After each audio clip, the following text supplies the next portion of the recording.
What's up, wrestling fans? Welcome to a special Smark Announce Table edition of the Smark Out Moment Smack Talk podcast. I am your host of the panel, Tony Mango, and joining me on the mic for this episode is the POG champion himself, Steven Wago. Yep, I am back, and I am better than ever. Because you're in POG form. Indeed. So is Alf, by the way. So, if you don't know what the Smark Announce Table is, it's pretty simple. We're going to be watching a particular video and providing a commentary track with our opinions and jokes and other bullshit like that to go along with it. And to prep us for the upcoming Hell in a Cell event, we're going to be looking back on the first Hell in a Cell match to ever take place, which was from In Your House Bad Blood. Bad Blood is spelled with 3 Ds, oddly enough. No grammar checks back in 1997. October 5th is when this happened. It was the Kiel Center, or is it the Kiel Center? I don't know.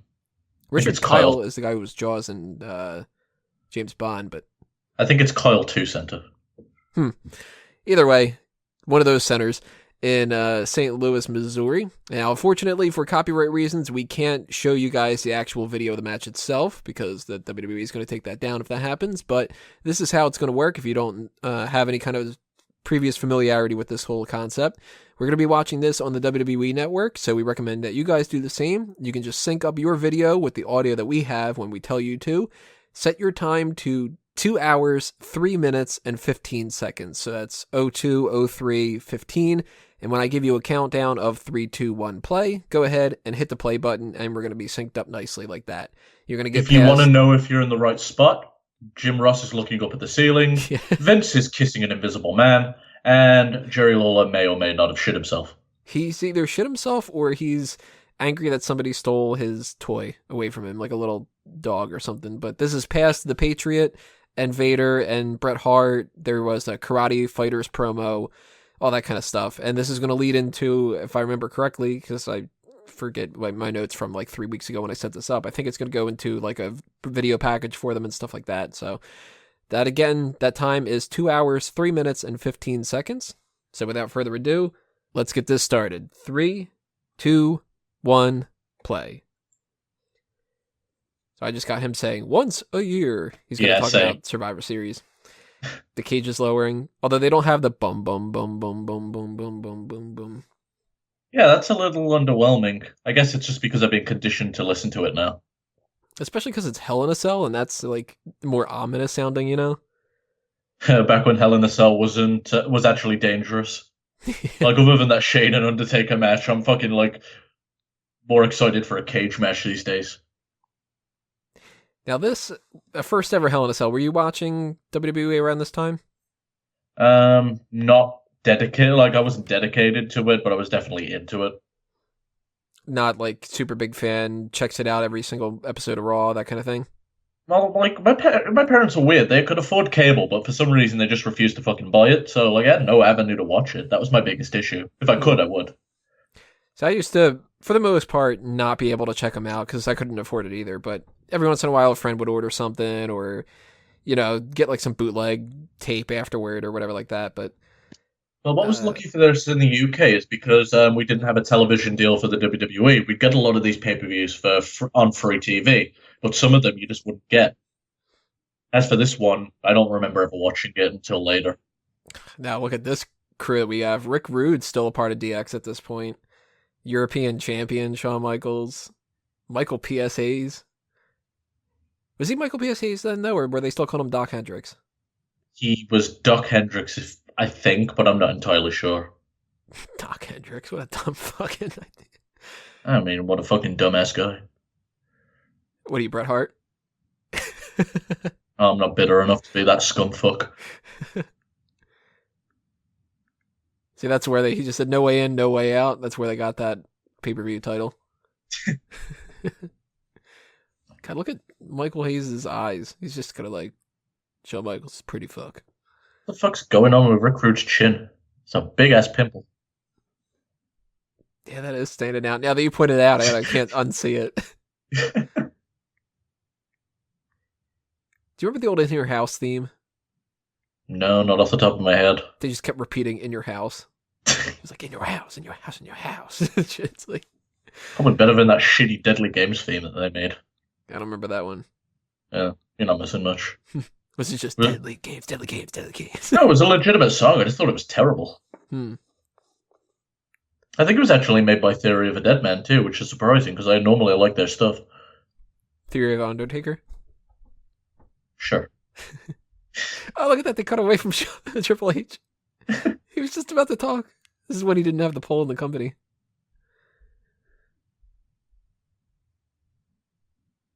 To these old video packages. Shawn Michaels looks so drugged out there. Yeah, he looked so fucking like high. He probably was. Yeah. He did like so much coke right before that shot.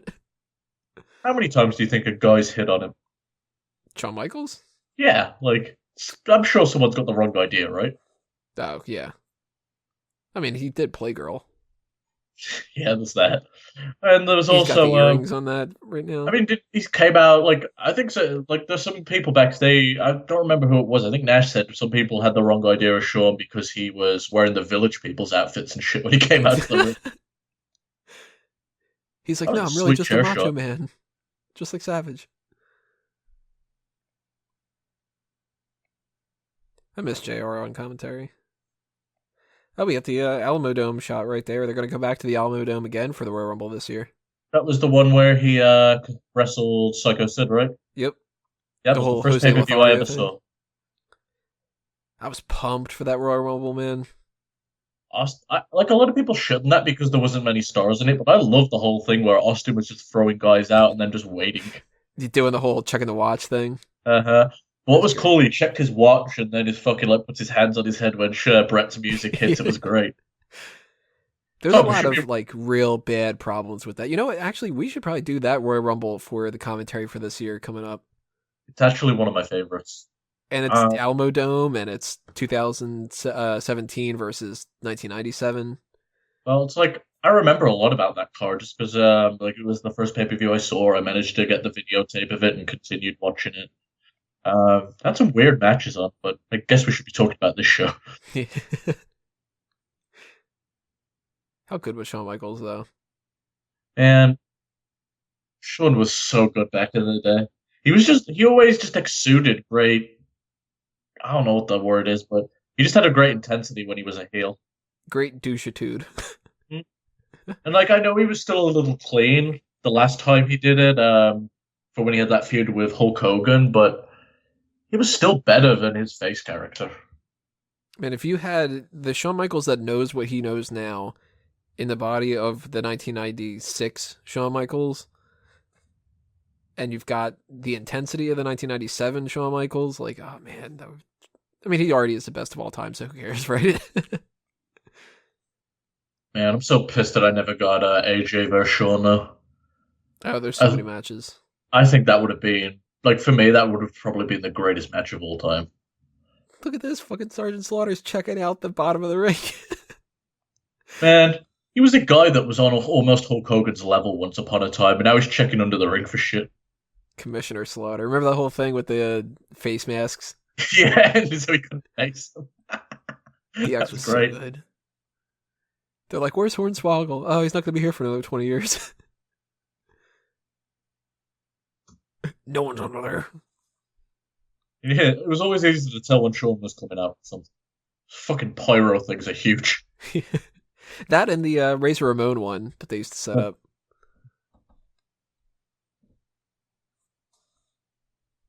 What do you think about promo pyros? As back in the '90s, if I wanted to know if Kane was going to win a match, what you'd have to wait for is if the pyro went off at the start of the match, you'd lose. If not, it'd go off afterwards. Hmm. It's funny how they handle pyro. It's weird looking at Triple H just coming out with still like the Hunter Hearst Helmsley sort of thing. He just looks weird when he has dry hair and it's long. And it's back in the ponytail too. His hair was super long back then. It's like in a ponytail and left hanging out too. Now, how do you rank China around this era versus like she went through a couple different stages. She had the Mamacita thing. She had, well, her last unfortunate like past couple of years have been the worst by I far. think this is the China that's going to go be remembered and go down in history, excluding all the slutty shit that she did. Um, As far as where she ranks, I personally like the Mama. This is just my personal taste. I know what's going to be remembered, but I love the Mamacita China. I thought it was great. The shit that she did with Eddie, they had such a good chemistry. What do you think's better, her stuff with Eddie or her stuff with Chris Jericho? Um, I I think liked it's the weird that we're manage. talking about China instead of Hell in a Cell, but what the fuck, why not? I like China's stuff with Eddie Guerrero more. She had a, I mean, her matches with Jericho weren't horrendous, but they weren't anything special. The triple threat match that they had with Hardcore Holly when they became co-champions was just okay. It never did too much for me. Hmm. There's that pyro. I always laughed back when I watched this one. It was back before Shawn got the extended theme, so the song would play two times. You know, a lot of people really, really love this first incarnation of DX, but as much as DX is my favorite stable of all time, Oh, Army DX was much better. yeah, because Rick Rude doesn't fit. No, not at all. And I don't really consider him the original part of DX. I consider him a piece that was associated with for a brief moment. Kind of like when you look back at the old Nation of Domination and it had all those extra guys that went nowhere. It's Hmm like Nation of Domination is Like Farouk, The Rock, you know. yeah, like your core guys that are always associated with football, the extra bits. Like, really, are you going to look at Kama Mustafa and say he's not a part of the original DOA, but the real DOA is Wolfie D? No. I think this might have been the Taker theme that's my favorite because he's got a version of his theme that's got extra guitar in it and it's fucking sick. The Ministry theme? No, there was one which was very reminiscent of his original one, but it was edited. Well, not edited, it was different. I'll know in a moment. Let's see. Of course, Vince Nah, McMahon's it's got a. not that. Yeah. It was. I think it might have been a transition period between the Ministry and this theme. I always I like said, the Ministry one quite a bit, but I mean, his main one's just so good. it's don't get me wrong, it's great, one of the best and most iconic things of all time. But he's had actually several themes that I've liked better. Better than this one? Hmm Yeah, keep it classic. I dig this more than anything. Honestly, my favorite incarnation of the Undertaker is the American Badass. I know people don't like that, Bite but your tongue. the issue that I have with this character is like it was great when I was a kid. It's a little hokey now. Have you seen Undertaker live in person over the past few years? I've never had the chance to see him live. He's like the one Ah, guy that's escaped me. I even got to see Austin live in 2000 and I don't know. It was during the time where Cena just moved from SmackDown to Raw. So I think that'd be 2004. And Austin ended up refereeing a triple threat match between JBL, Kurt Angle, and John Cena. Random match. But I got to see him stun a lot of people. But Taker's the one that's always escaped me. see, that's the only positive I have from seeing WrestleMania 29. Yeah. And that was really like, I think at the time, that was what, 3 years ago? So, I'm 26 years old, really shouldn't be acting like a little kid. And then it's like Undertaker's music comes on, and I'm like, oh my god, it's the Yeah, I'm Undertaker. sure I'd mark out when for the entrance if I was there live, but just as like there's a lot of things in pro wrestling that I used to love as a kid and I watch now and I go, I don't get it. And I just like chop it down to Chop it down. just me growing out of it. Yeah. Well, it does lose some of its mystique. Like now, we've had 33, I think, matches with the Hell in a Cell. At this time, Hell in a Cell was like, they'd announce a Hell in a Cell match, and you were like, oh my god, this is going to be insane. Now we're like, ugh, it's another Hell in a Cell. It's October I get again. disappointed when there's a Hell in a Cell match because typically the non-gimmick matches are better. And Hell in a Cell used to be amazing. Oh my god, this Hell in a Cell looks so small now. doesn't it? If I remember right, their feet could hit the ceiling in this. What do you mean their feet could hit the ceiling? Like if they took a back body drop or something. Oh, really?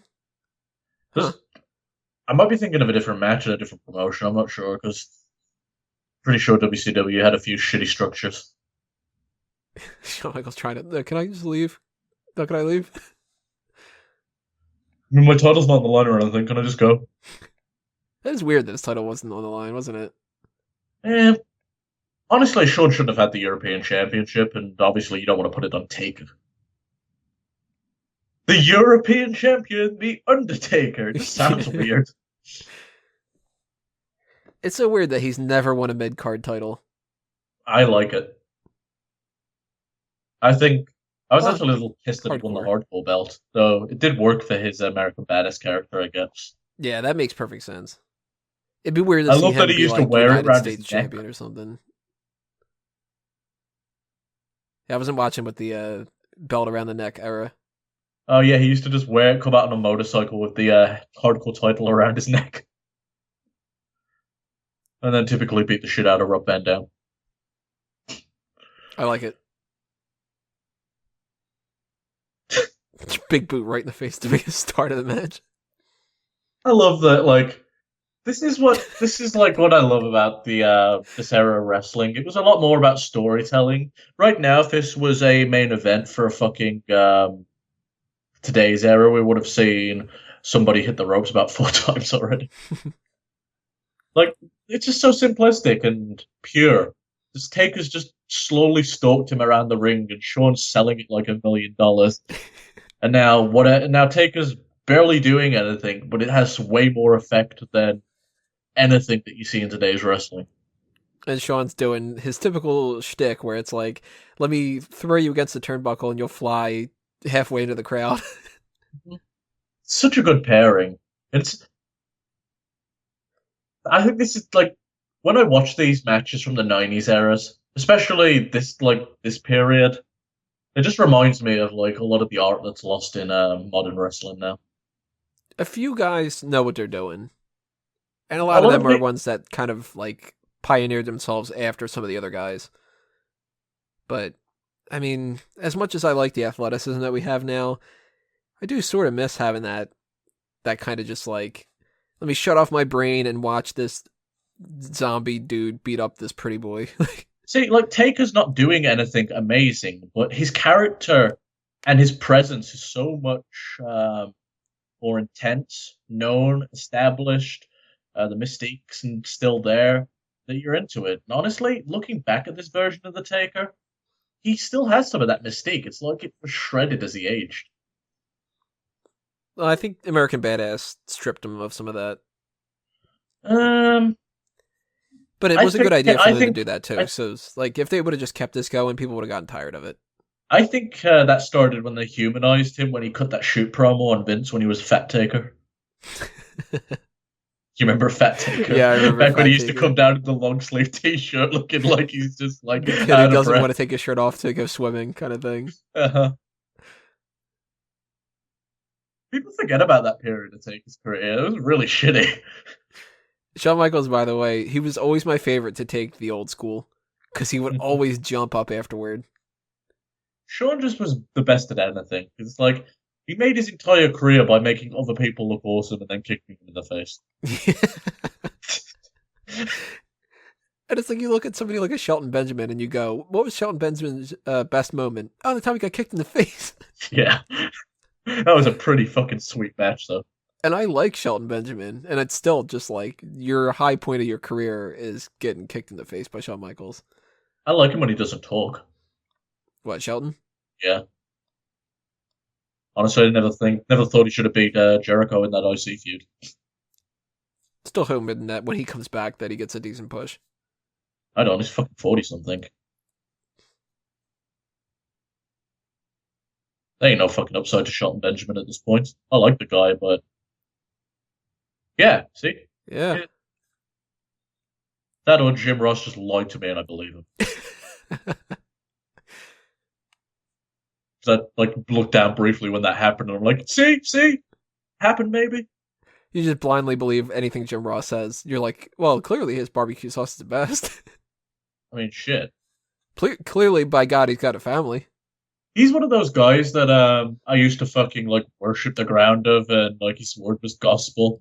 And then when I got older and realized that he was a miserable cunt, I'm just like, yeah, fuck you. Yeah, his post WWE stuff has really hurt him.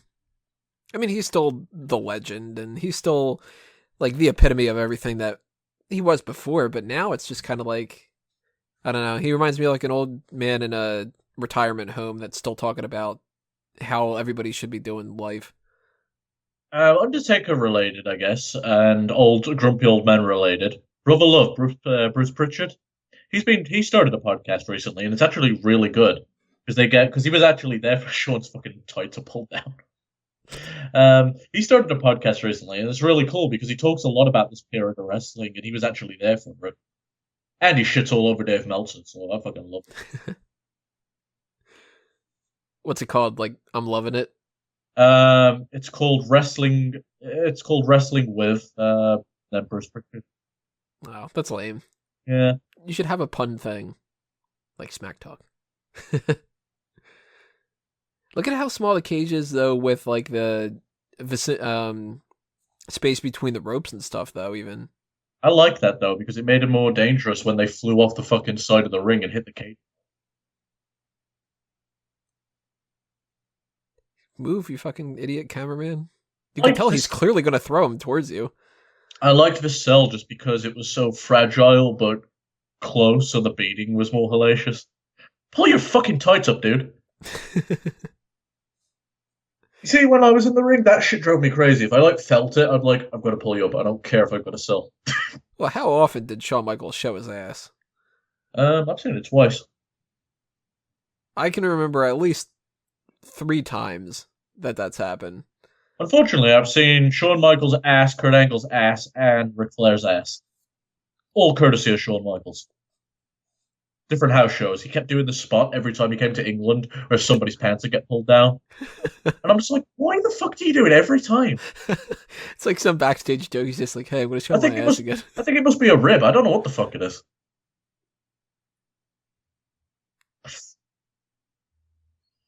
Now, I haven't seen this match at least in 10 years. Maybe not even since it happened. Do you remember the last time you've seen it? You see, when I wanted to show John a Hell in a Cell, I didn't show her this one. Showed her Foley versus Taker.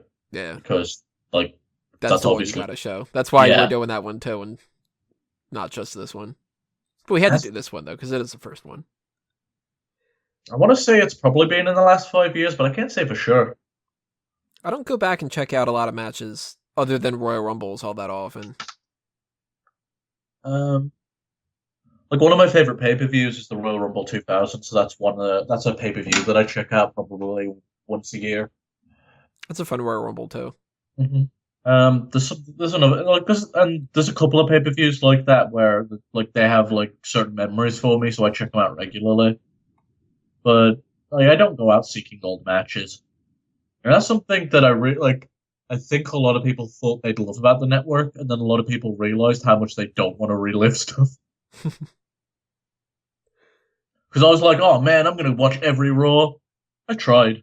I didn't even have that in my mind. No way. I think it was just that attitude nostalgia. I just realized it fucking sucked as much as it does now. It totally does. I mean, I tried watching an episode of Raw about 3 or 4 months ago when I was trying to look for some kind of a graphic for something. I can't remember what. I'll say the angles are better, but the matches aren't. No, it's got a lot of shitty people that you forget they used to utilize all the time.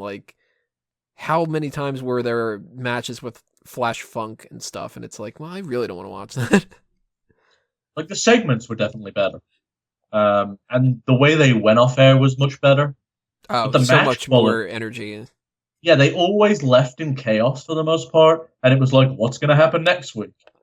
And now it's just a fuck finish and nobody cares. Mm-hmm. Or a prolonged beatdown, which just gets boring. And now it's a tag team match between the main event teams. And somebody interferes, causes a disqualification. Somebody else throws somebody out of the ring, and then they stand tall, and that's the end. And it's all right. I wouldn't be surprised if the notes backstage just say, main event equals typical ending. I bet they're the 4 guys. It's these guys. Okay. I bet the fucking Poindexters backstage are fucking really passionate about it and think they're coming up with some revolutionary shit. And then there's going to be an interference. Somebody else is going to come out. Oh my God.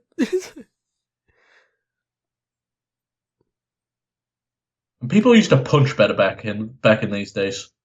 Although You it see is a some of little the bit you like see some of the lamest shots now.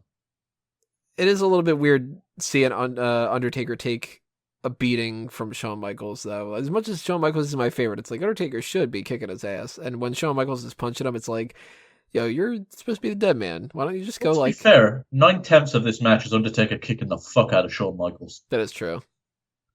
He's got to And I get some remember, off I it. mean, spoiler alert for those who, for some fucking reason, are watching this with our commentary instead of anything else, but the whole reason that this match existed was for Kane.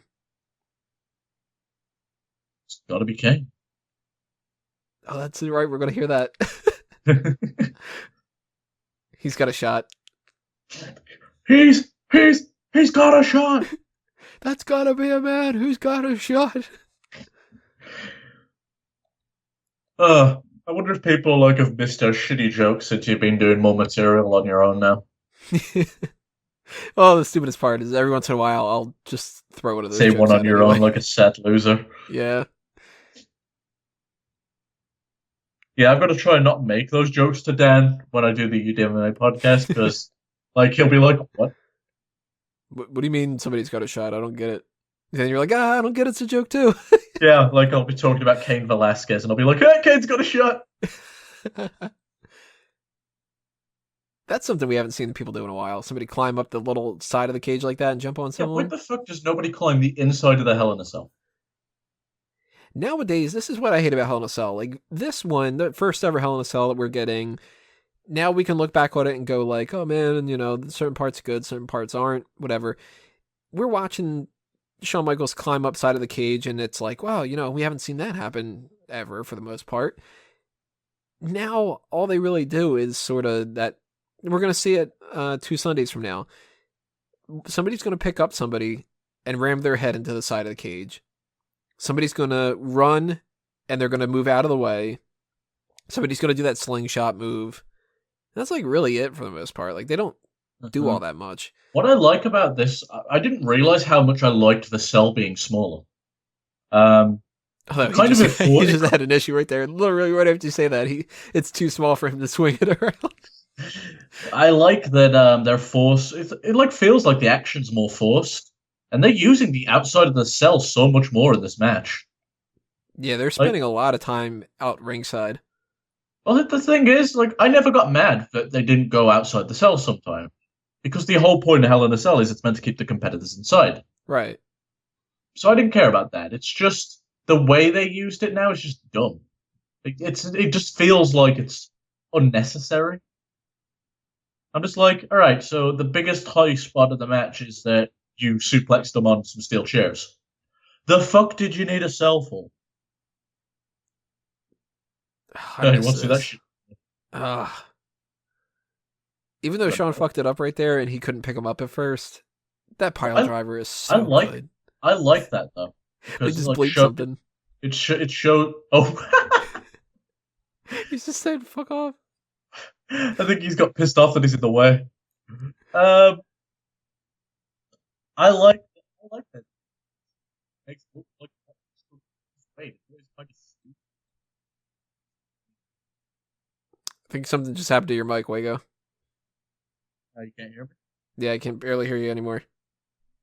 Okay.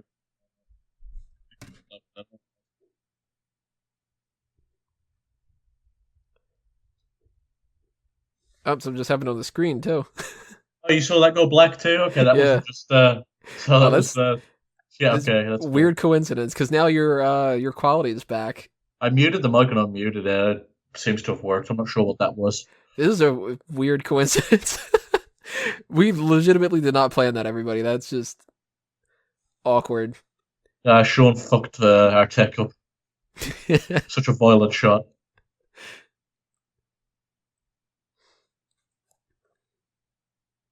I do miss that pile driver though, like we were saying. Mm-hmm. I can understand why they don't do it anymore. I mean, it is dangerous, but still. I think it's only dangerous if the people in the ring are dangerous, but it is what it is. I guess I don't get me wrong, accidents happen, and they're trying to prevent accidents. But my attitude is, if the guys in the ring are comfortable doing it, just do it. And obviously don't do the backwards one like Owen Hart did. Yeah. That's the one that's more dangerous, I think. It's the only one I've seen that's like fucked someone up that bad. Shit, you can fuck up a DDT and hurt somebody. Thing is, I've not seen that many people get hurt from a pile driver. And I've look always at heard. Hideo Itami, just a power slam the other day. Fucked his neck up. That's the thing about pile drivers, and I'm sure someone in the comments will probably fucking correct me, but Excuse me, Mr. Wago. yeah, it's like pile drivers. Like I keep getting told they're really fucking dangerous. I've never taken one that's hurt me, and on top of that, I've never really seen one other than the fucking Owen Hart one that's injured anyone. Even the Canadian Destroyer didn't fuck anybody up as far as I can remember. The thing is, if you're doing a pile driver right, you should be pushing off their fucking thighs, and your head shouldn't even be hitting the fucking ground. Right. It's when you do stupid shit like that, I'm gonna pull your trunks down and into the pile driver, or let me do this fucking weird cradle into a pile driver. Basically, indie bullshit.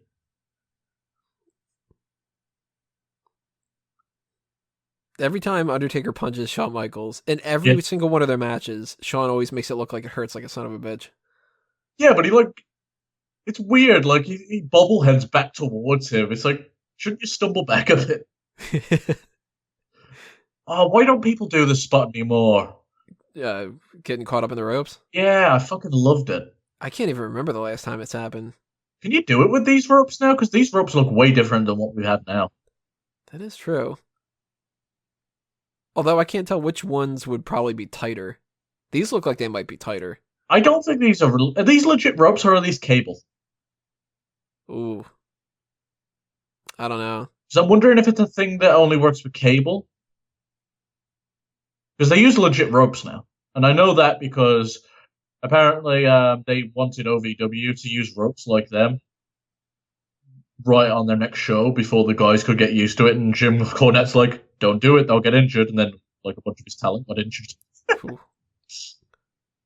Now, what's the difference between using cables and ropes, though? Because I've never stepped in the ring. I don't know any fucking difference. Honestly, there isn't a drastic difference. Oop, my headphones came out. Schultz kicking the shit out of me. Fuck you, cameraman. All right, I can hear everything again now.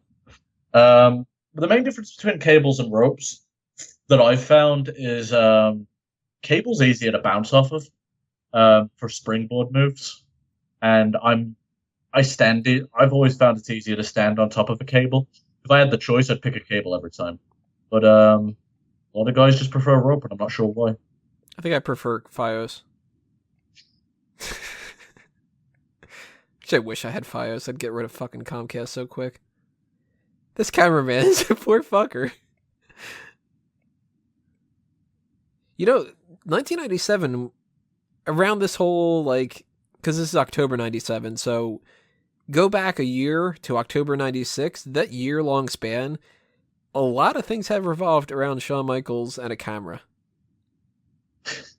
In fact, thinking about the Aladome show, he won the match by smashing Sid with a camera and then super kicking him. And that was to follow up Psycho Sid using a camera on him Survivor Series 96. It's like he just had a thing for cameras right during this year. Has a thing for showing his ass in England too. He's a weird guy. Is that Waco kid in the crowd? I'm gonna show someone's ass. Hope he's got a camera. The kick up. Nip up. Or kip up. They've called it Nip like up. 5 different things. Nip up's my least favorite. Fuck that. Why is it nip? I used to call it kick up, and then everyone was like, "You fucking retard, it's nip up." So it's been nip up to me ever since. See, I heard kick up for the longest time, and then it was kip up, and then it was nip up, and I'm like, all right, well now this is just fucking stupid. I'm glad that I'm not the only one that's heard all this bullshit too. Good. And we all agree, nip up is dumb, right? I'm used to nip up now, so nip up's the normal thing for me. Kick up sounds foreign. Foreign, but better. You might as well just go elderly kick up.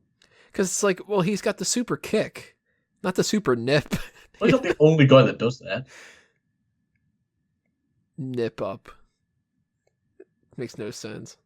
Look at this. He's setting up for the Sweet nip music. Is there a better finisher in the world than the Sweet Chin music? RKO's up there. That's close. Not on par, though. Look at that. Just because I've been desensitized to the super kick. It's right the fuck up.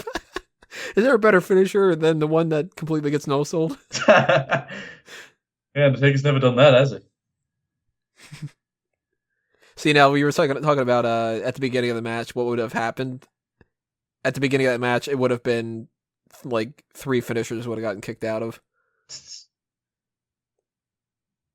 See, Taker was a guy you didn't mind no-selling super kicks and stuff.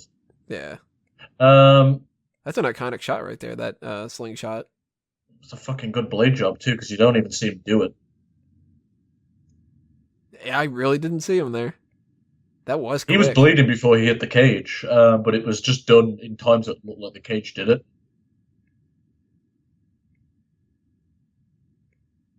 God damn. I miss a good blade job. I still think it has a place in wrestling. I don't give a fuck what people say. It's a TV show about wrestling. People bleed. Now, you don't want somebody to do it on like something that doesn't matter. There's another iconic shot. It's like, I'm fine with them taking a PG route in as much as they don't want to say cunt, fuck, titty sprinkles. But like when it comes to just having a bit of violence, I mean, you can have a bit of violence when it's PG. Kids know what blood is. Yeah, like what's it going to do? Make somebody like violent? No. But besides that, I think it's more of their wellness and health policy about the bleeding than it is the PG. Yeah, because they always have the gloves now and stuff.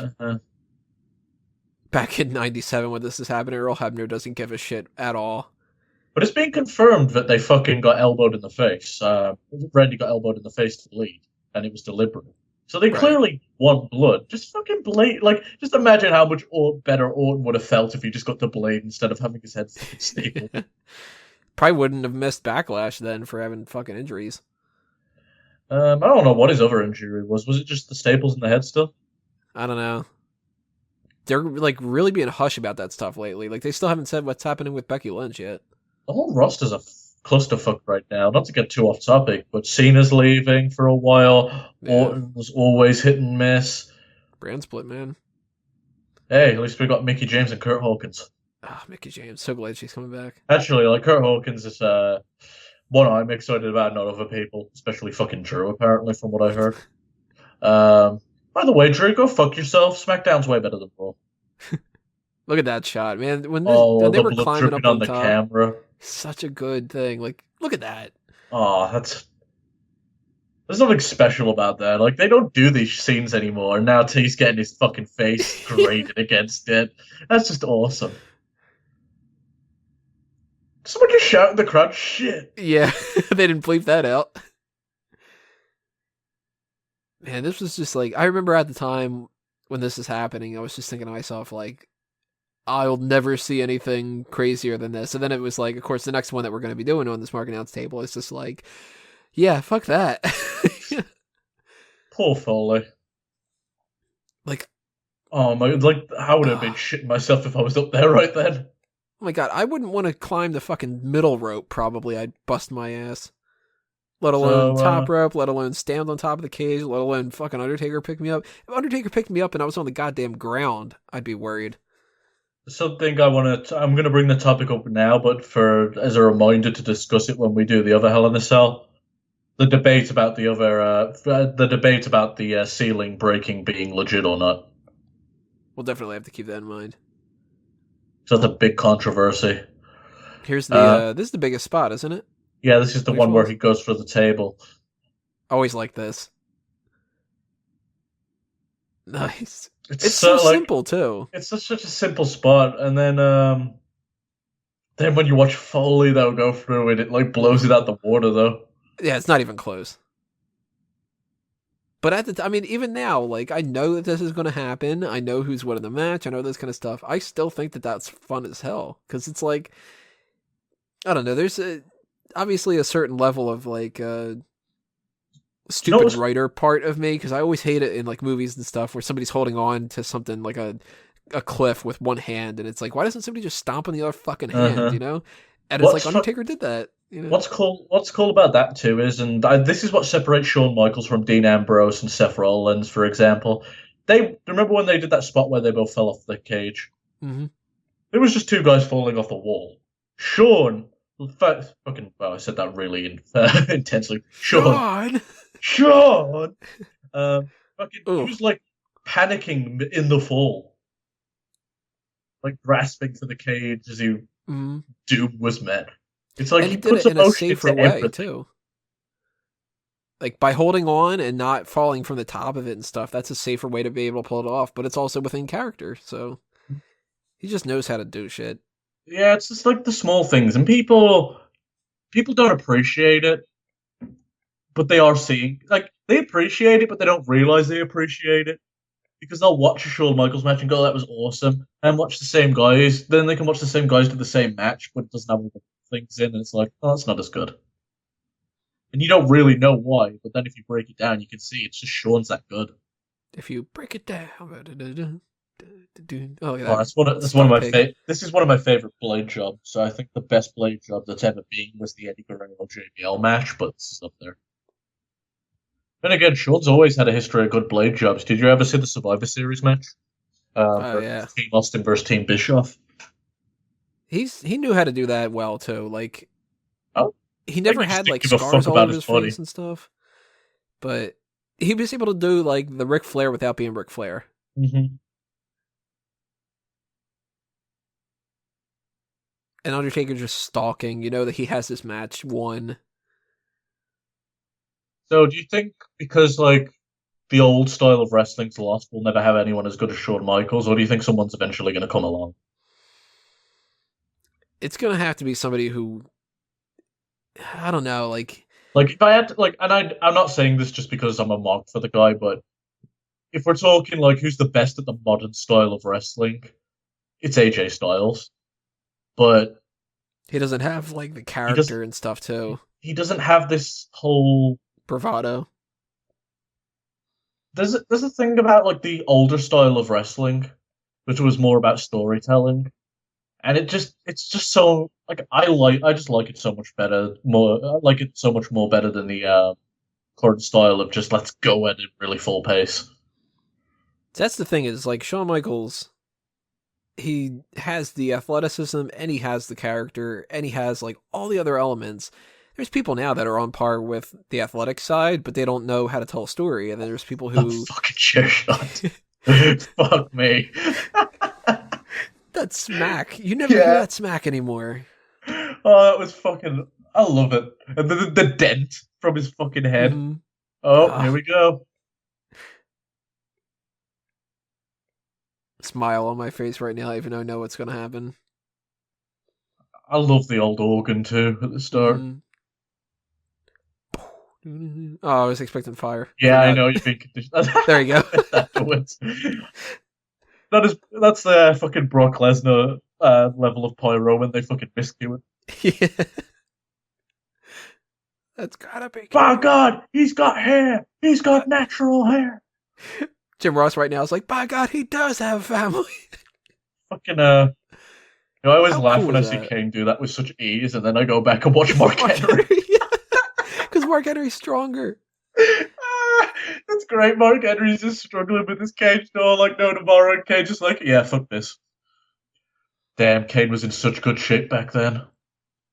Look how imposing that is. Like, That, Undertaker at that point, nobody's uh-huh. taller, more threatening than The Undertaker other than Giant Gonzalez. And then When this dude Kane, comes in.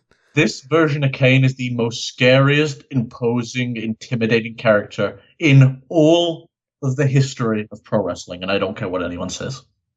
You know, it's tough to say that he's more intimidating than Undertaker, but if you look back at old school Undertaker compared to this Kane, I mean, Kane starting up fire like that, even though one of the sides doesn't work. I mean, he's wearing the red, it's like blood red, and he's got the mask on instead of just, ginger hair. His fucking arms are huge. Mm-hmm. I love the snap on that tombstone. Like they'll lay him back slow now. I do think one negative of Kane is that he's never had his own finisher. Yeah, but I think it fit with the family thing. I think he didn't need to. Um, this isn't actually my favorite outfit that Kane has. When they swapped the palette round, so it was mainly black with Yeah, red flames. 2001 Royal Rumble. I always thought that was the better attire. Me too. Although I like this mask a lot. I like this mask, but I also like this mask when the palette swapped round. Yeah. I I don't never like his liked it when current he thing. switched to the singlet. No. And I really hated that era where he only had that red barbed wire and no shirt. It's Um, like 2006 or so, when I he was think. in shape, it was okay, but when he got doughy, Earl Hebner was always great at the I'm knocked out, but I'm still going to count thing. I'm gonna do my fucking job. And 3. Fucking. Ring that bell, damn it. And now I'm going to go to sleep. And they're both like dead. It's like just a grumpy old man. You ring that bell, you young motherfucker. God damn, Shawn. Fucking Hunter S. Helmsley's like, yeah, I'm going to get rid of my white shirt because you got blood. It's funny, I was watching a UFC fight not too long ago, and the matchmaker was in the cage, and he's in a nice press suit, and the fighter comes over all bloody and sweaty to hug him, and he's like, oh god, no, no, no, no. What the hell is Rick Rude doing there? Did you see him like dancing? Yeah, pretty He's good like hopping dancer. up and down on that fucking rope. Just a sexy rude.